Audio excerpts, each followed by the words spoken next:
మీకు జమిలీ ఎన్నికలంటే ఏంటో తెలుసా? మూడో దఫా అధికారంలోకి వచ్చిన 100 రోజుల పాలన పూర్తి చేసుకున్న నరేంద్ర మోడీ గారు నేతృత్వంలోని సంకీర్ణ ప్రభుత్వం ఈ దఫా ఒకే దేశం ఒకే ఎన్నిక విధానం అమలుకు కంకణం కట్టుకున్నట్లుగానే కనిపిస్తుంది. 10 ఏళ్ల క్రితం భారతీయ జనతా పార్టీ అధికారంలోకి వచ్చినప్పటి నుంచి అవకాశం వచ్చినప్పుడల్లా జమిలీ ఎన్నికల ప్రస్తావన తెస్తూనే ఉంది. అయితే గత 2 దఫాలుగా సంపూర్ణ మెజారిటీతో ప్రభుత్వాన్ని ఏర్పాటు చేసిన కమలనాథులు ఈసారి సంకీర్ణ భాగస్వాముల మద్దతుపై ఆధారపడి ప్రభుత్వాన్ని ఏర్పాటు చేయవలసి వచ్చినా జమిలీపై దూకుడుగానే ఉండటం గమనార్హం. గత నెలలో స్వాతంత్ర దినోత్సవ సందర్భంగా ఎర్రకోటపై నుంచి ప్రధాని ప్రసంగిస్తూ జమిలీ ఎన్నికల ఆవశ్యకత గురించి చెప్పినవన్నీ అక్షర సత్యాలే. దేశవ్యాప్తంగా ప్రతి ఏటా ఎక్కడో ఒకచోట ఎన్నికలు జరుగుతూనే ఉన్నాయి. వీటి ప్రభావం దేశ పురోగతిపై పడుతుంది. దీని నుంచి బయటపడాలంటే ఒకే దేశం ఒకే ఎన్నిక విధానమే శరణ్యమన్న ప్రధాని అభిప్రాయం వాస్తవమే అయినా అమలులో ఎంతవరకు సాధ్యం అవుతుందన్నదే $1000 ప్రశ్న. పదే ఎన్నికలు నిర్వహించడం వల్ల నిర్వహణ వ్యయం తడిసి మోపెడవుతుంది.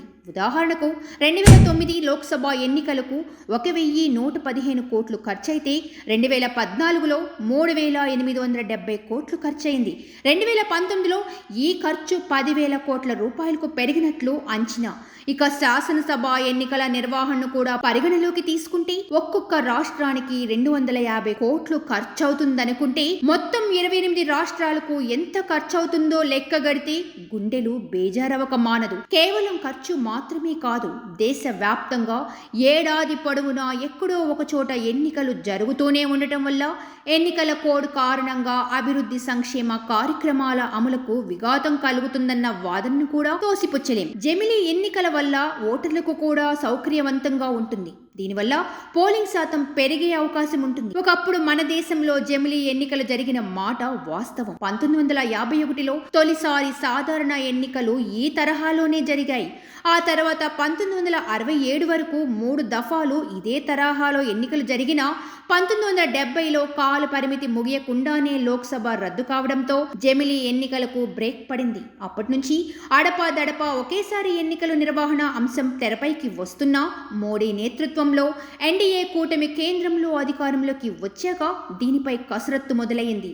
ఈ నేపథ్యంలో కేంద్ర ప్రభుత్వం మాజీ రాష్ట్రపతి రామ్నాథ్ కోవింద్ నేతృత్వంలో నియమించిన కమిటీ కూడా జమిలీ ఎన్నికలకు జై కొట్టింది. లోక్సభ శాసనసభ ఎన్నికలను కలిపి నిర్వహించిన 100 రోజుల తర్వాత స్థానిక ఎన్నికలు జరపాలని సిఫార్సు చేసింది. ఎన్నికల సంఘం, లా కమిషన్ ఇప్పటికే ఒకేసారి ఎన్నికల నిర్వహణకు సంసిద్ధత వ్యక్తం చేశాయి. అయితే జమిలీ ఎన్నికల నిర్వహణ అంత తేలిగ్గా అమల్లోకి వచ్చే సూచనలు కనిపించడం లేదు. లోక్సభ, శాసనసభ ఎన్నికలు ఒకేసారి జరిపేందుకు రాజ్యాంగ సవరణలు అవసరం. ఇందుకు రాష్ట్ర ప్రభుత్వాల అనుమతి ఆవశ్యకం. జమిలీ బిల్లు పాస్ కావాలంటే పార్లమెంటు ఉభయ సభల్లో చెరో 67% మంది సభ్యులు ఆమోద ముద్ర వేయాలి. అలాగే సగం రాష్ట్ర ప్రభుత్వాలు సైతం సై అనవలసి ఉంటుంది.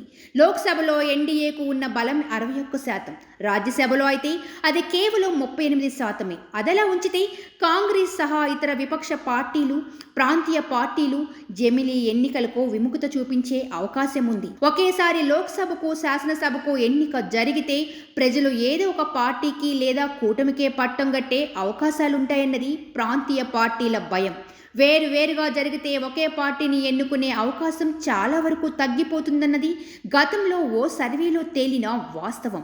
ఎన్నికల ఖర్చు విషయంలోనూ జాతీయ పార్టీలతో ప్రాంతీయ పార్టీలు పోటీ పడవలసి రావచ్చు. దానివల్ల వాటిపై భారం పడే ప్రమాదం ఉంది. ఇలాంటి కారణాల వల్ల ప్రాంతీయ పార్టీలు కలిసి వచ్చే అవకాశం అంతంత మాత్రమే. ఈ నేపథ్యంలో బీజేపీ చిరకాల వాంఛ ఎలా నెరవేరుతుందో వేచి చూడాల్సిందే.